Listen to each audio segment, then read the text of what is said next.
Welcome to the Women Inspired Podcast. I'm your host, April Seifert. There is nothing more powerful than a woman who is inspired to action, and that's my number one goal, to inspire you, my listeners, to take action in your lives. Each week, I get to interview some of the most inspiring women, and I'm bringing those interviews to you. Let's do it.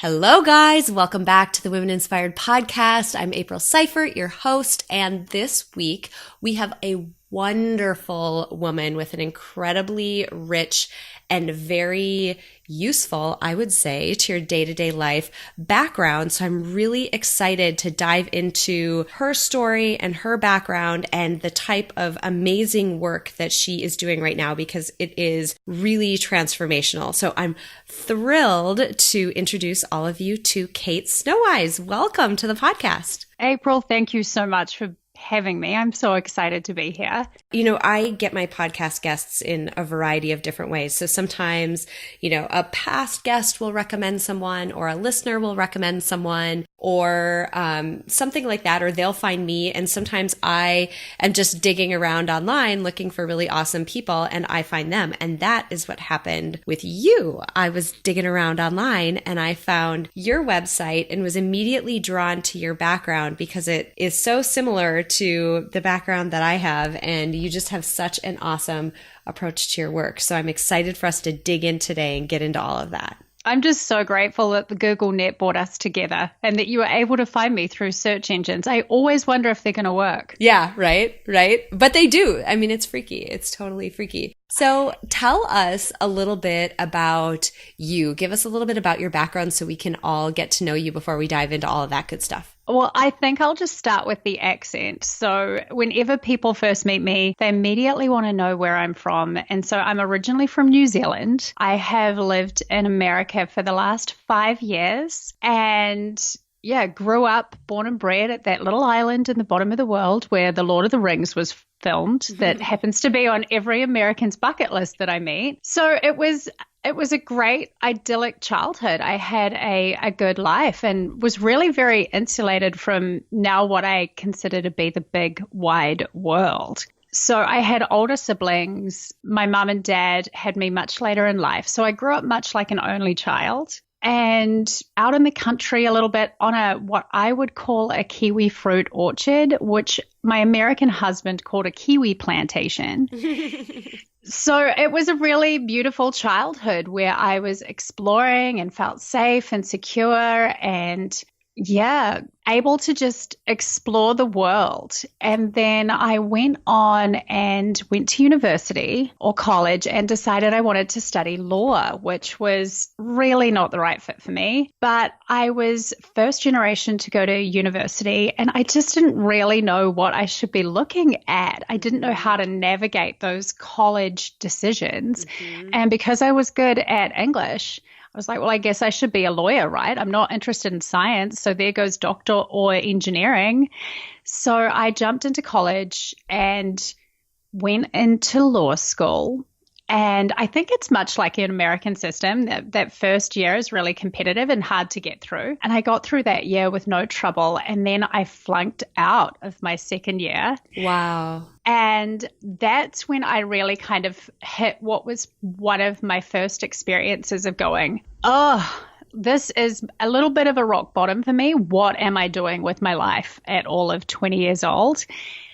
And that's when I turned to psychology. So psychology wasn't something that I ever actually thought I could make a career out of. And it was just this blessing that the law path didn't work out for me. And in hindsight, the law path didn't work out for me because I wasn't the least bit interested in it, which is what happens when you don't go to your classes. You tend to flunk. So it's not like it was a surprise that I didn't manage to get through my second year of law school when I hadn't been going. But when I did turn towards psychology, I just fell in love. And so that's where my journey started with psychology.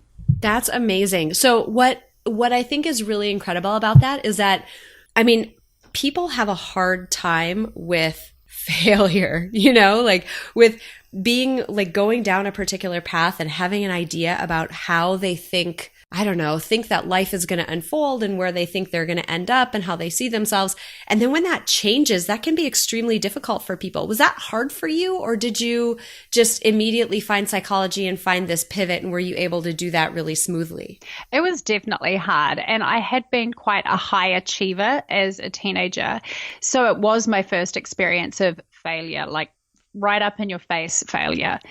And like I said, now I can look back and be like, what an absolute blessing. Because truth be told, if I had really knuckled down, I would have got through law school and I would have been a probably completely disengaged, miserable lawyer. And instead, life gave me a giant nudge before I was too far along that journey and said, nah, you're not interested in this. Look over here. And I took psychology as an interest paper to start with, and then just fell more and more in love with it. But like I said, I didn't think I could make a career out of it. And so it wasn't until I was really immersed in it that I realized, I could keep going with this, because I'm not sure about when you went to college, April, but psychology was the biggest class. Everyone took Psych 101. So it's like, this isn't actually a career. This is just kind of like an interest paper. And it did take more effort. I mean, obviously, to make a career out of psychology, you have to go on and do postgraduate study. And I didn't know if I was ready to do that when I was a 20-year-old kid. But once I got on the path, I realized that learning could be so joyful. And the longer I studied, the more I enjoyed it. And I'm still like that. I'm still addicted to learning about us as humans and as people and how we function in this world, which can be so crazy at times. Oh, God, yeah. It was so funny when I went to my first days on campus. I think it might have even been before I started. I was there with my mom, and it was that whole campus tour and get acquainted. I had accepted to North Dakota State University in psychology, but I hadn't actually started my studies yet. And my mom was in a session for the parents, and literally the person leading it said, okay, well, we at, NDSU have a really great job placement rate, and people end up working in their field. This, astronomically high percent of people end up working in their field after they graduate. But wait, do any of you have students and children who are in psychology? And my mom raised her hand and they said, except for you, your kid's not going to be able to get a job. They're going to need to go to grad school. Like, that was literally the introduction to what my psych experience was going to be. But I mean, it is kind of true. You do have to go on, much further than that to work in any capacity in the field and to really feel like you're getting a deep understanding in psychology in a way that you could apply it and help other people, live their lives in a more rich, better way. You really do need that more in-depth training. I would 100% agree, because I don't know about you, but my undergrad in psychology, that was just scratching the surface. Absolutely.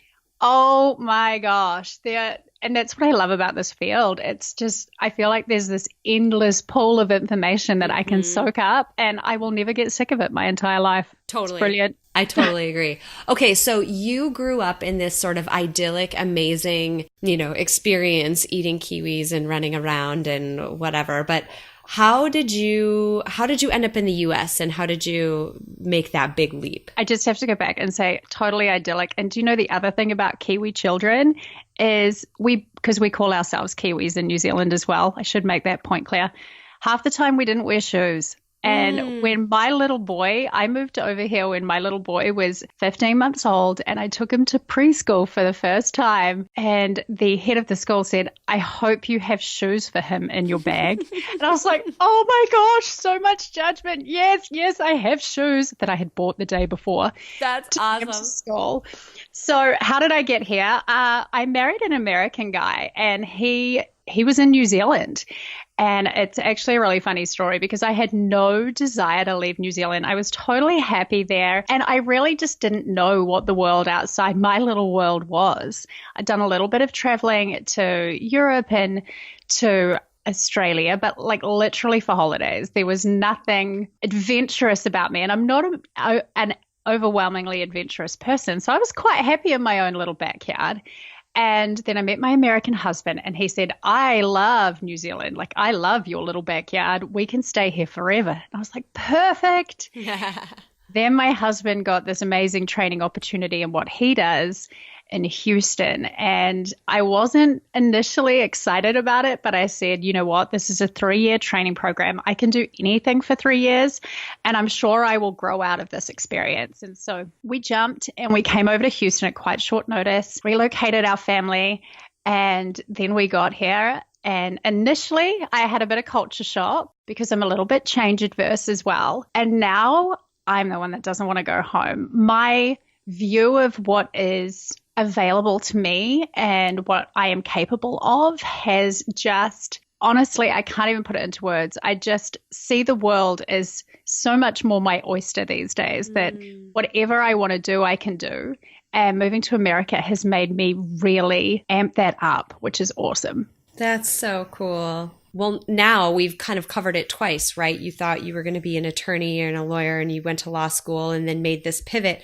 And then in a lot of ways, moving to a new place, and especially if you're moving to a new country where even like certifications are different and opportunities are different and, you know, your support system and all of that, like all of the, I guess, the assumptions that you are able to make, those are all totally different. And so you seem like you have made these pivots in your life just at these important times that have just really led you to this great place of doing the work that you're at right now. Oh my gosh, I could not agree more. But what I would say about me is they've been boots up the butt more than like conscious decisions. It's like life has come along to me and been like, no. We're going to give you a good nudge. We're going to push you outside of your comfort zone because you don't seem to be stepping too willingly. So we're going to really push you. And now I think I step willingly, but I used to need a giant nudge because I don't think, especially with the law school decision, I think if I'd been more in tune with myself and not trying to keep other people happy and not trying to live up to the expectations of a picture perfect life, I wouldn't have gone to law school in the first place. Yeah. So I feel like looking back, those two pivots were kicks up the butt from life, whereas now I feel like I'm one step ahead and I don't need to wait until I'm getting kind of thrown out into the cold, that I'm much more kind of leading my own path than I was back then. I love it. Okay, so that's a perfect segue into the amazing work that you're doing right now. So you get to the United States, right? And you're kind of settling in and figuring out what you're going to do. And ultimately, you decided to become an entrepreneur and start your own company, doing some really incredible work. Tell us about that, you know, that initial decision to start your company, and tell us a little bit about what you're doing today. So going back a little bit to how I mentioned, when I got to the US, I was a little bit shell-shocked. I really experienced culture shock. And as you said, all of the assumptions I had about the world didn't necessarily hold. And even though it is a Western country that I came from, not all that different on the surface, I'm still really sensitive to that kind of stuff. So I really did feel like a fish out of water. And I happened to be pregnant with our second child when we moved to the States. Wow. And I was like, what am I going to do? And truth be told, the idea of going back into corporate America, or into corporate, which would be corporate America, scared the life out of me because I had come from a very corporate job. So my qualification is in industrial and organizational psychology. I was an industrial organizational psychologist, and those are the types that work in big business. So I worked in a consulting company in New Zealand. We would do personality assessments, big job, organizational surveys, culture and climate, team building, leadership development, all of that kind of stuff. And so it was very much a corporate job. And then I get to the US, I'm living in Houston, I have a brand new baby and a little boy who's not even 2 yet. And the idea of going and signing up for a new job in a new organization where instead of getting 4 weeks annual leave, which is government mandated in New Zealand, I now get 2 weeks annual leave. My husband is training and he's working huge hours. my family lives on the other side of the world and I need to go back and see them. And I'm like, this isn't going to work. So again, a little bit of a nudge when I'm trying to put all these pieces together and look at my life and go, how do I make this fit so that I'm happy?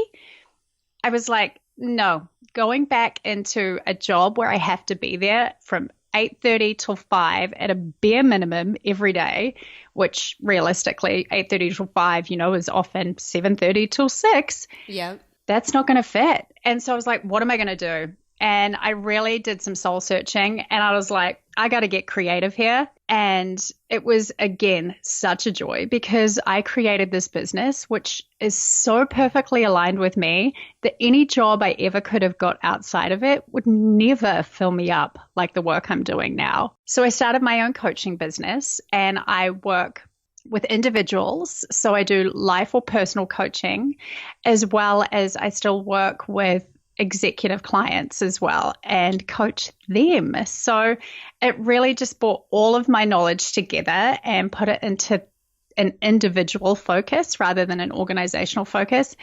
And that's what I signed up to be a psychologist for, was to work one-on-one. And I hadn't been getting that in my corporate job anywhere near as much as I craved or desired. And yeah, so that was about 3 years ago, and Thrive.how, my business is now absolutely thriving. So cheesy as it is. That's amazing. Okay. Our shared background of psychology, for those who may be new to the podcast or haven't heard 100% my background, I am a social psychologist. So I studied the way that we encode and use information about social settings, so other people and different characteristics about them and how that influences our relationships with them and our behavior and how we interact in different situations, and all of this amazingly complicated, seemingly irrational, but so incredibly interesting and so incredibly impactful day to day, that information. And so when I found you online, I was like, oh, here's another awesome psychologist out there who is carving her own path using her psychological training and using these amazing things that you learn in that field by going to graduate school in psychology, but you're using it in such a unique way. So tell me a little bit, for people who are unfamiliar with life and executive and success coaching and that type of thing, give me a little bit of a rundown as to what it is and how it might differ from like counseling and therapy and that type of thing that people are probably more used to hearing about. I love this conversation, and I love being able to have this conversation with people when they come to me, because those lines are really blurry to most people. So like I say to my clients, I consider that therapists or clinical psychologists, they will typically take you where you are right now and they look backwards and help you heal.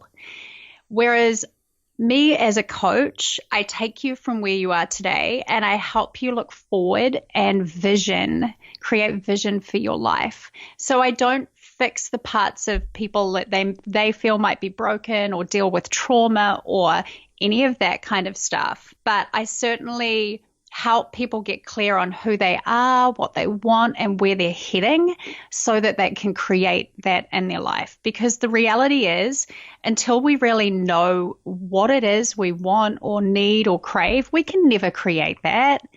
And so I really start with self-discovery and personal knowing. But if there are parts of you that you feel like are touched or tinged with trauma that you really need to heal from, that's the difference. I don't do the healing from the past piece. Yep, that makes total sense. And your point about clarity and getting to know yourself and really getting a clear picture of where you want to go, it's so critical because I remember back when I was, 1 foot out of the corporate door, starting to move into this weird space that I'm in now that gets weirder by the day. Isn't it awesome though? It's so awesome. Weirdly awesome. It is so awesome. Oh my gosh, I could talk about that forever. But as I was getting 1 step out the corporate door, I was like, gosh, I don't feel fulfilled in my day-to-day job right now. I don't feel like I'm being challenged in the way that I want to be challenged, and I can't figure out what's going on here. And what was really interesting about it is that lack of clarity. You could have put my dream, call it job, situation, lifestyle, whatever. You could have put it right in front of my face, and I might not have recognized that that was what I wanted because I didn't even know what I was looking for. So that clarity, I think that would be such a gift for so many people because what you want might be staring you in the face. You just can't recognize it. Oh my gosh, like totally have tingles. That is totally it. I mean, when we are feeling that lack of fulfillment or we're just feeling kind of numbed by life, we're so often incapable of really being able to articulate what it is we want and we need. And we just kind of end up feeling empty. We just feel a bit broken, but not sure why. And it ends up feeling like we are just surrounded in fog. So I can't agree with you more when you say the thing that you most want could be right in front of you and you just won't even recognize it because you feel so foggy. Mm-hmm. And that's really what I help people with first and foremost in any coaching practice is let's get really clear on what you need to feel happy in your heart, because until we know and until you know what you need to feel fulfilled, you will never be able to create it. You'll never be able to move towards it. And you're either going to continue your life on drifting or living on autopilot, or we can start getting really intentional and put you back in the driver's seat. And it is so empowering. When you know what you want and you can stand there and point yourself towards it, oh, you just feel so much more alive. Oh God. Yeah. And I mean, right there, so much more alive and so much more fulfilled and happy and clear and not foggy. People who have listened to me for a little while, you know that I thump hard on this soapbox around living your best life and enjoying your days as much as you possibly can, because we get one life and we get one shot at it, and your days are so important and how you spend your time is so important. And what's interesting to me is sometimes, when I hear people talk about the field of life coaching or success coaching or whatever you want to call it, sometimes people feel like this is sort of like, I don't know, this is like a woo-woo thing that I shouldn't do, or this is kind of dumb or whatever. And it's funny because you think about it, how many of my friends have hired coaches to help them learn how to swim so they could participate in a triathlon, or they have maybe hired a personal trainer, or they've hired, somebody to come in and work with their family in some capacity, whatever. I don't know. We're so quick to hire coaches to help us in other areas of our life that I would agree that, our hobbies and our goals and the things we're chasing after are important. But I would wholeheartedly say that they are not as important as the experience we have in our life. Like, that is foundational. That is critical. You're only getting one. And so for you to be in a position where you're feeling really foggy, or you're in a position where you feel like you have this, voice in your mind telling you things could be better, what better investment can you possibly make than to get yourself to a point where you really are thriving? Like, imagine what that would feel like. And to me, gosh, if you're willing to hire a swim coach for something, you should definitely be willing to hire a coach to help you thrive in the rest of your life as well. I think that with coaching, the best bit of it is that we don't give ourselves permission to do this type of work until we have a coach. The majority of my clients have no idea how to sit with themselves and ask themselves these questions. And I show up with the expertise and the structure to help pull this information out of them and then teach them how to self-reflect by themselves so that they can drive their own lives, so that they're not just drifting along in the future. Because unlike a therapy model, I don't work with clients for ongoing periods of time forevermore. It's really a 4-month process where I help you deep dive into yourself and then teach you how to do it by yourself. But I do feel like as a society, we still really underestimate the internal struggles or the thought processes and the emotions. We still overemphasize the external, the stuff we can see. And so when you're talking about a coach, yeah, I've had a personal trainer, no hesitation in signing up for one of those. Hopefully I'll get fitter, I can run further, just stuff that I can see really easily. And, maybe I might lose a couple of pounds or tighten up my butt. Whereas it's harder to weigh how happy you feel, but the influence on your life, oh my gosh, wow, so huge.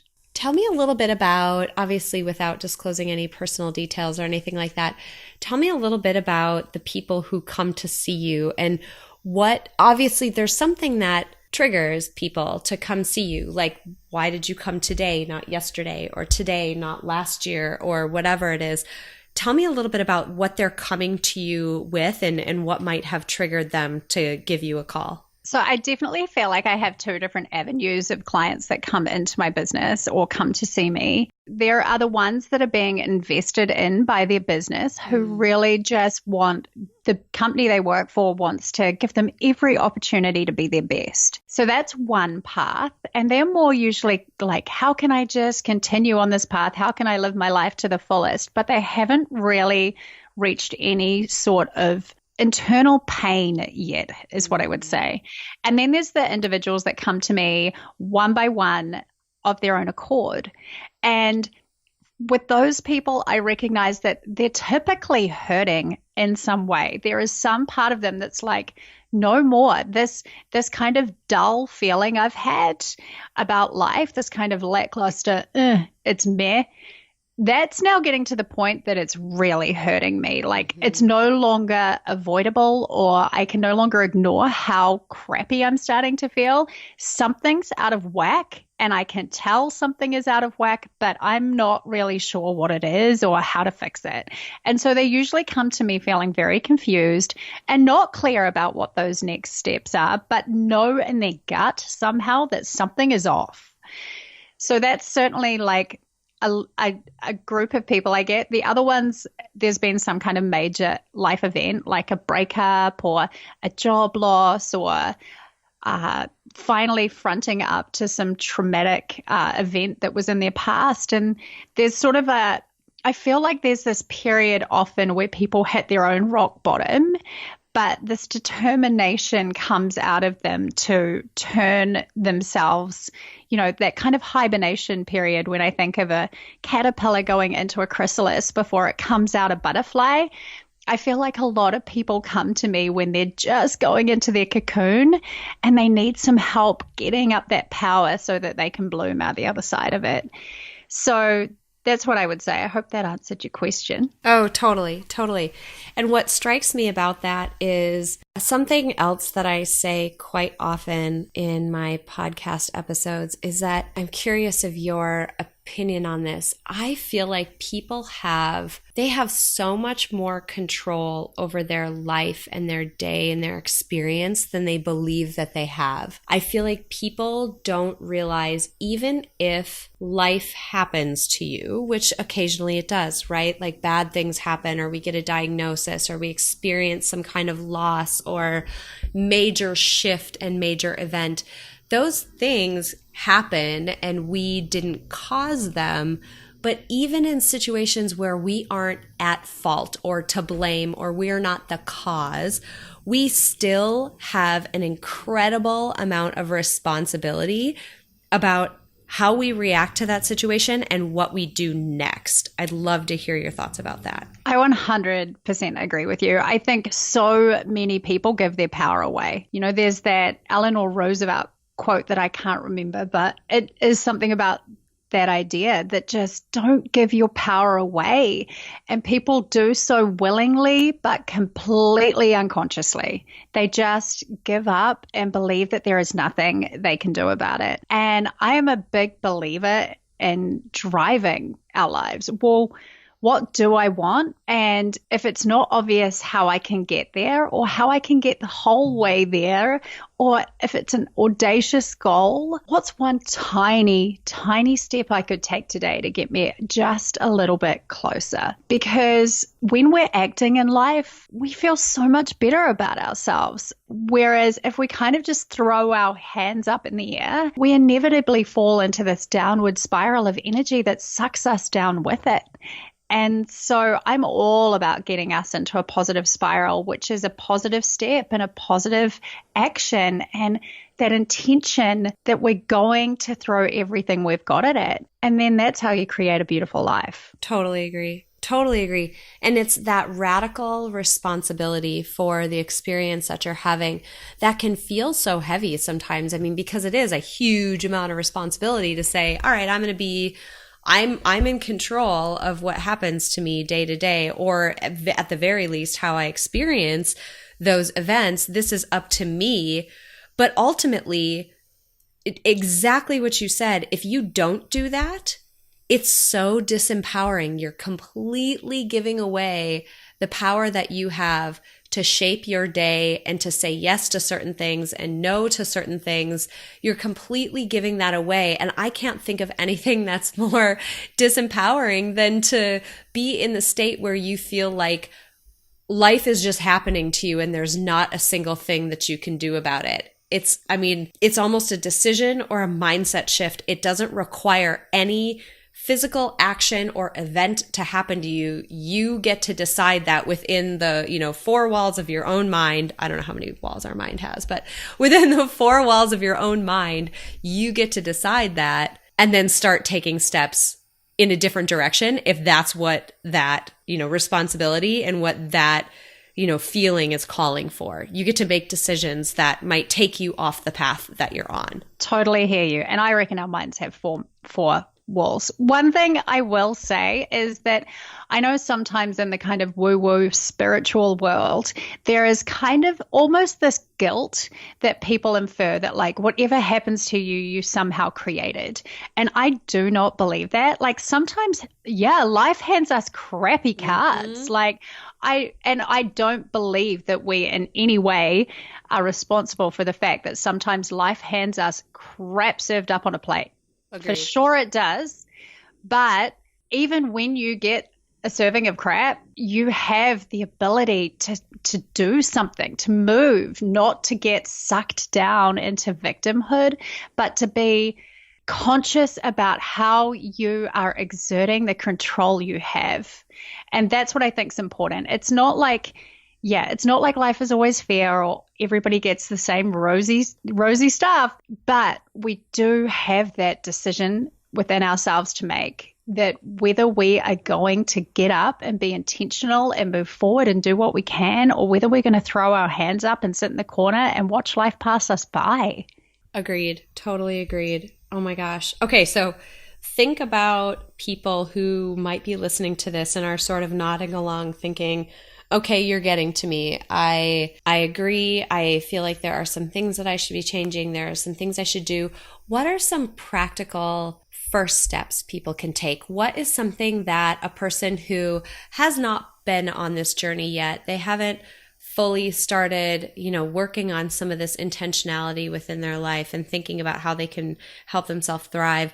What are some practical ways that somebody could get started? Okay, so I have a couple of different ideas that just came to mind. One of the first things that I encourage anyone to do is start getting to know yourself. And that might sound simple, yet it is such an interesting journey to go on. I would encourage you to get journal prompts. I would encourage you to write to yourself and to start asking yourself the huge and big questions. What do I want in life? What feels good to me? If you're daring, what in my life isn't working right now? Because when you start asking yourself those questions, and you give yourself the space to really contemplate, you will have answers within you. It's just that most of us are running around so busy in life on our little hamster wheels that we never slow down long enough to contemplate questions like that. So I would start by getting to know yourself and be willing to ask yourself some of the bigger questions. And the second one, which has totally been proven by positive psychology, but I spoke to a client the other day and she made me laugh. Gratitude. Start looking for the good in your life and just changing that view, changing the lens at which you look at the world through. Because, oh my gosh, I cannot even play up enough the impact that looking for the good in your life will have on your mood and how optimistic you feel about what is ahead of you. But I'm a busy mom, and I know that like a gratitude journal, this is what a client said to me, that another coach had said to her, start a gratitude journal, which is really typical kind of response or activity. For me, that is just, I do a little nightly gratitude prayer. And when I say prayer, it isn't in a religious sense, but it's just when I put my head down on my pillow at night, I just bring to mind and I feel it, that this is the important part. I feel it in my heart. 3 things that I was grateful for in the preceding day. Because the thing is that if we don't stop to look for those things, they just pass us by. And that is what life is about, those joyful moments in our days that we can bring back to life again when we give them thought.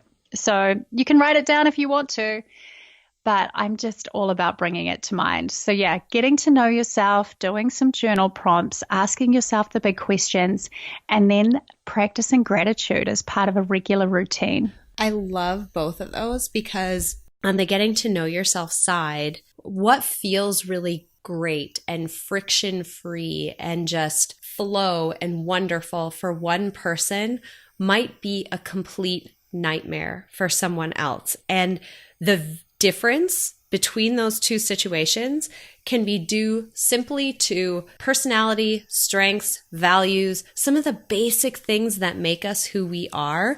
You just might not enjoy the situation that somebody else does, and that's okay.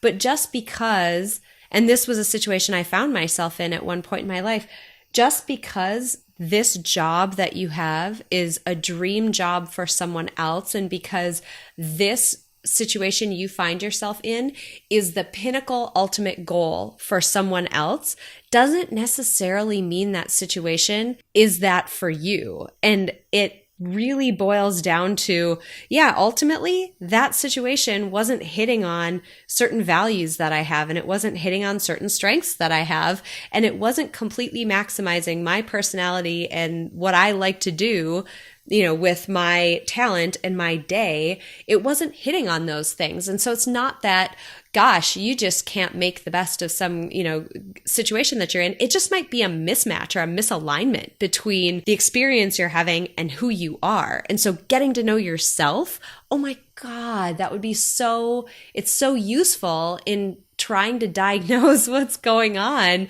in these major sections of your life. It has to be the starting point. There is no other way to create a beautiful, and I always use that word, but I feel like it's getting super cliche now, but an aligned life. Like we feel most alive when our life on the outside is aligned with all of those things you just mentioned. And it's funny you brought that up actually, because I was talking to a client a couple of weeks ago and she said to me, I want to talk about how I can start moving into leadership and start climbing up the corporate ladder. And I said, why do you want to climb up the corporate ladder? And she was dumbfounded. Like, of course, that's just what you do. That was exactly it. She's like, well, that's what you do. That's what achievement and success looks like. And I'm like, do you want that? And we had a whole conversation about that because she had never stopped to check that assumption, whether she was fitted for leadership, whether she would enjoy it, whether it was the path she truly wanted, and what was attracting her to that desire to climb the corporate ladder, which looks like management and leadership to everyone. There are I wouldn't say very few, but there are a lot of people that isn't a great fit for. But we all have kind of been taught that that's how you get your way in the world. And it's interesting when you start challenging some of those assumptions within yourself. Totally. And then on the gratitude piece, what I think is really amazing about that, in the field of psychology that I study, there's a huge cognitive component to all of that. And basically all that means is when we get bombarded with information all day long. I mean, it's information about the people we're encountering and the places we're in and just different objects and stimuli that we're around. And all of that comes into us as this flood of information. And how we focus on it and pay attention to it and what gets our attention and what doesn't, that is something that can both be habitual. So we can form habits around what gets our attention. So one thing that people may have heard is that, we've got this sort of subconscious reptilian brain that kind of does its own thing. And there's a ton of truth to that. Like we've got this sort of old world part to our brain that its whole job is to just keep us alive. Its job is to just make sure that we haven't done anything stupid or that we're not encountering anything that is going to kill us. So it is amazingly great at looking for threat and negativity and danger and bad stuff. So you already have this sensor up in the world looking for negativity and bad things. However, the flip side of that is, yes, certain things get habitual and, like that in this way, but those habits can be shaped and formed, and you can change how your mind naturally focuses on certain types of information.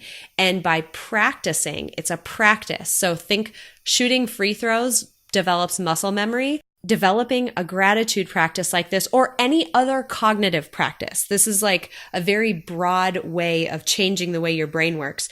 But developing a practice like this changes how your mind naturally focuses. So after you've been doing it a little while and you've been intentionally bringing these things forward that you're grateful for and letting that wash over you and letting yourself actually experience how grateful you are for those things, your mind starts to, it's like, oh, we have a different target we're looking for. We're not looking for things that are going to kill us as much anymore. I have another thing I'm looking for. I'm also looking for these things that make me happy and these things that make me feel grateful. And pretty soon your brain starts working for you and it starts chasing a new target. It's just how we work, but it's a way to hack some of these weird cognitive biases that we have and make them work in our favor. It is so epic. It is so epic that we can hack it. And I think we need to. I totally agree. I mean, our experience day to day, 100% different when you have your mind working in your favor. So I want to look a little bit forward. You've got this amazing practice going. You've got great clients. You're succeeding. These amazing things going on.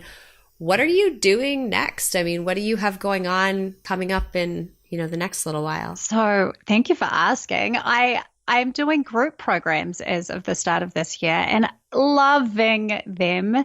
So I'm taking my teachings, the stuff I do with my one-on-one clients, and have put them into a couple of different group programs. The next one that is coming up is called Channel Your Chill, and it is all about how we can really get into a positive space with our energy, because so often we're just running around getting more and more burnt out. And this is what I studied as part of my research of my postgraduate qualification.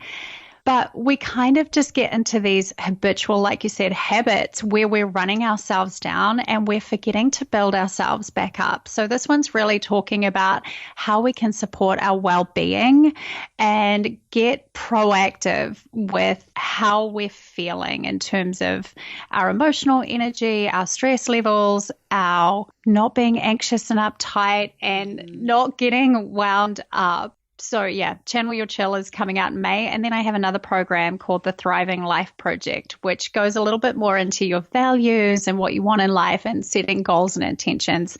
That'll be running later in the year. And those are my 2 group programs. So it's super fun. Love it. How do people find more information about that and about you and about your work? So my website is thrive.how, How, totally random extension. It's all about how we can thrive in life. And the information for those will be on there along with my free goodies. Sign up if you want to know more about the Thriving Life Project that'll be coming up later in the year. If you go to the free goodies tab and pop in your email address, then I can keep you posted. Love it. Oh my gosh, I love it. Okay, before I let you go today, I have to ask you the final question that I ask everybody who's on the podcast. We are putting together a Spotify Power playlist of motivational songs to keep people pumped up throughout the week. And I have to ask you for your contribution to the playlist, which is your favorite motivational song. So I just have to say before I tell you what my song is, I have been listening to this playlist and oh my gosh, it's it is so epic. I have added a couple more songs to my own playlist, but wow, you cannot listen to this playlist without feeling way more energized about life. It's so good. It's completely eclectic and crazy, but it's just so awesome. So the song that pumps me up, because the one thing I would say on this journey of entrepreneurship and doing my own thing, you know, dancing to the beat of my own drum, courage has been the thing that I have needed to really focus on more than anything. Like I said in my own story, I've needed a boot up the butt to push outside my comfort zones in the past, and now I am actively walking outside of them. And so one of the songs that really kind of sparks me up inside is Alicia Keys' That Girl Is on Fire. Oh my God. Heart's content.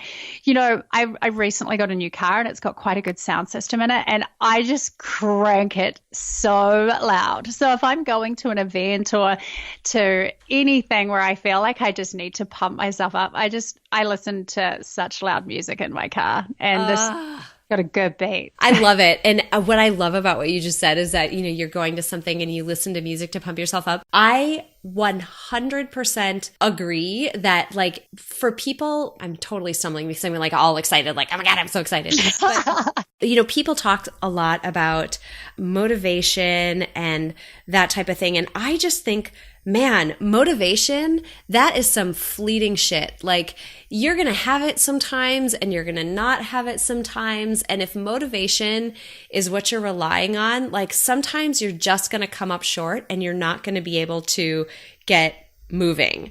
Instead, what I love about what you just said is I tell people to rely on momentum and try to build momentum, and music is one of the best ways to do it. So what I tell people to do is build a playlist that is essentially your launch sequence that can take you from zero, meaning, oh my God, I just don't even want to get out of bed today. You know, take you from that space where you have no energy and no motivation and no oomph to get up and do anything, to take you from that point to the point where you are ready to flip over a car and attack your day. And that song, I can totally see being right at the end of somebody's launch sequence, like right before they walk in the door to go do something really crazy. So I love that contribution to the playlist. Oh, I hear you. You can totally invoke momentum, but I am with you on the motivation. No, momentum, I'm with you. But also talking about the influence of music on emotion, you will know more about this than me, but doesn't music speak to, I can't even remember the hemispheres of our brain, but it speaks to the one that doesn't usually speak in language, right? So it goes straight to the emotional core, does it not? Yes. Yeah. That's why I love my music. It seriously gets me emotionally ramped up in a way that nothing else I've found can. Totally agree. Oh my gosh, Kate, I could like sit here and talk to you for the rest of the day, but we'll do it again. Yeah, absolutely. Absolutely. I am so thankful that I found you just randomly on the interwebs, and I'm so pumped that you were willing to come on and tell us a little bit more about your work and yourself and just this amazing perspective that you have. I know people are going to get so much value out of this episode and everything that you've got on your website. I encourage you guys to go check out Kate's website. It is wonderful. She's got some great freebies, some really great content up there. If you are ready to start thriving, this is definitely the place where you need to go. Thank you so much for having me. This has been so much fun, April. All right, you guys, I really hope you enjoyed that interview with Kate Snowise. I am just thrilled to have found her on the internet, and I'm so excited to be sharing her story and her work and her message with all of you because, like I mentioned at the beginning, it is just transformational. She is doing such incredible work in helping people thrive in their day-to-day lives. And I know that you know how much that is right up my alley and how important I think all of that is. So I want to hit on just a few things from her episode. First of all, she talked about a number of times in her life that life was kind of giving her a boot up the butt. Like it was nudging her in a direction that, down a different path that she was not going down. She talked about failing out of law school and deciding to not be a lawyer, and then ending up moving to the United States when she didn't think that she was going to be living in the United States. She thought she would be staying in New Zealand for the rest of her life. And all of these sort of shifts in the way that her life played out, they all came as these giant nudges to her from just life itself. And what I think is really cool about what Kate did, and what I would really encourage you to do, is when those things happen, because they're going to happen to all of us, right? Like we all experience, surprising changes in our life. When those things happen, sometimes our knee-jerk gut instinct is to just panic or buckle down or freak out or push hard or whatever. I mean, we just want to start controlling the situation. And don't get me wrong, you have a ton of control. But before you do anything, when those big shifts, big movements in your life tend to happen, when it happens, take a minute to just pause. Take a minute to scan the horizon. You never know what opportunity might be lying on the other side of that shift that you won't even see if you end up freaking out and starting to run in a direction just because this major life shift happened. So they're gonna happen. It happens to all of us. And before you do anything, just pause and evaluate. Try to see if there is some opportunity that might be coming your way that you might not be noticing because maybe you're getting emotional or anxious or any of those things that are just very natural to happen. Be intentional about focusing and looking for opportunity because you never know what might be around the corner. Second, we talked a lot about Kate's profession and the fact that, she is helping people live their most fulfilled, aligned, amazing, beautiful lives. And that, she's in this profession of life coaching, which can seem so fluffy and it can just seem like something that is just so dumb and like, who needs a coach to figure out how to live? But the point that, I made during her episode, really, I want to hammer that home one more time. We hire people to help us figure out how to do things all the time, and things that are much less important than living an amazingly beautiful, fulfilling life. We'll hire people to teach us how to cook Indian food. We'll hire people to teach us how to swim long distances or run a marathon. And all of those things are totally worthwhile, but we give them more credit and we give them more weight than we do our day-to-day existence, which is what makes up 100% of our life. Like, what is more important to that? I mean, the answer is nothing. Nothing is more important than that. And so if you are in a situation where you're feeling unclear and unsure, just consider it. And I'm not saying it has to be Kate or me or anybody else, but consider bringing another neutral third party into the picture to help you gain some of that clarity and figure out how you can thrive and how you can live a more beautiful, aligned existence, because it's some of the most important work that you will ever do. It will change your life. The last thing that I want to hit on are the couple of practical tips that Kate left us with. Clarity, clarity, clarity. You're not going to know what direction to go unless you understand yourself and you know the situation that you're in. Clarity is such a big deal. As much as you can do to sit with yourself, ask yourself the hard questions, and be honest and answer them. And by that, I mean, and this is going to sound a little bit crass, but I mean it. Ask yourself those hard questions, answer them, and then ask yourself this as a follow-up. If I had drank a few glasses of wine and I had no inhibitions left, would I have answered that question in the same way? Do you really love your job?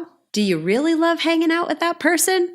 Maybe the answer is yes, and that's awesome. That is amazing. But if you are trying to gain clarity on who you are and what's important to you and what you value, this is not the time to sugarcoat. It is not the time to feed yourself a load of crap. It is the time to be brutally, completely honest, even if you're only being honest with yourself. Even if you're only telling yourself the truth. Tell yourself the truth and get really clear. And the last thing I'll say was her practical tip about gratitude. Literally, the experience we have as we move through our day and we move through our life is dependent on how our brain focuses on and encodes information. And you can hack it and you can train it to spend more time and more energy focusing on the things that make you feel amazing and alive. And so in the beginning, it's not easy, right? I mean, imagine like the first time you learned how to drive, you were terrible at it, like really bad, like really awful.